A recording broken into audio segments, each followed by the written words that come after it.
Alors, si vous voulez mettre un fil de fer, comme j'ai fait dès le départ, il y a deux semaines maintenant, sur mon premier modèle, rajouter un petit fil de sac congélation.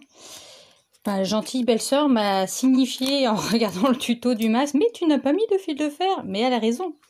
Voilà, voilà. Donc du coup, je vous montre, avant de faire les plis, une fois que vous avez fait, de toute façon dans le tuto, je vous mets le lien au bon moment, si vous voulez le faire. Une fois que vous avez fait votre petite surpiqûre pour faire propre, vous allez prendre l'autre côté, bien sûr, l'opposé, le plier en deux pour vous marquer le milieu, c'est du coton, un coup d'ongle, et toc, vous avez une encoche, que vous voyez pas bien, mais ça vous fait un pli.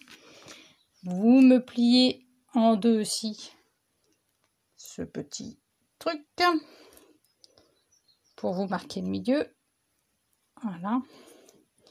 Et vous le glissez simplement, c'est en plein milieu du truc, mais simplement le pli du tissu sur le pli de votre fil de fer. Voilà. Et comme vous avez repassé, vous avez votre pli nickel ici pour venir le mettre le long. Vous vérifiez bien qu'il est bien au bord. Voilà.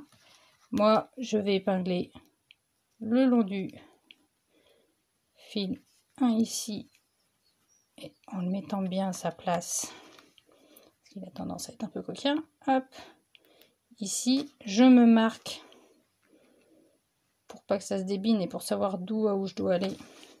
Le début et la fin du fil. Où est la fin?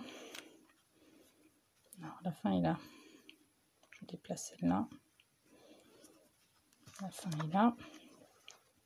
Parce qu'en fait, ce qui va suffire de faire pour vous le bloquer tranquillou, sans se compliquer la tâche, c'est de faire tada, un petit point zigzag dessus. Moi, j'ai mis sur 3 ma machine, hein, sur la largeur de point. Donc faites bien 2 allers-retours comme on avait fait ici pour maintenir l'entrée de poche, hein. Faites bien 2 allers-retours parce que c'est du zigzag, ça tient moins bien que du point normal. D'ailleurs, j'ai un fil à couper. Voilà, et vous passez simplement en restant dans le tissu, hein. Là, ce coup-ci, c'est pas du surfil, on reste dans le tissu, on passe pas en dehors du tissu. Vous mettez votre pied, comment je l'ai mis? Au bord. À vérifier. Vous placez l'aiguille, le centre de votre pied ici, et vous faites tout simplement un zigzag par-dessus, parce que de toute façon, en piquant comme ça piquera pas dans le fil, d'accord, dans le fil en métal. Jusqu'au bout, et hop. Par contre, c'est ça, vous voyez, il faut faire vraiment des allers-retours, parce que le point zigzag, il tient pas forcément des masses. Ok? Donc moi, j'ai pas bien fait ici. Mais il faut faire un vrai 2 allers-retours au moins pour que ça se maintienne.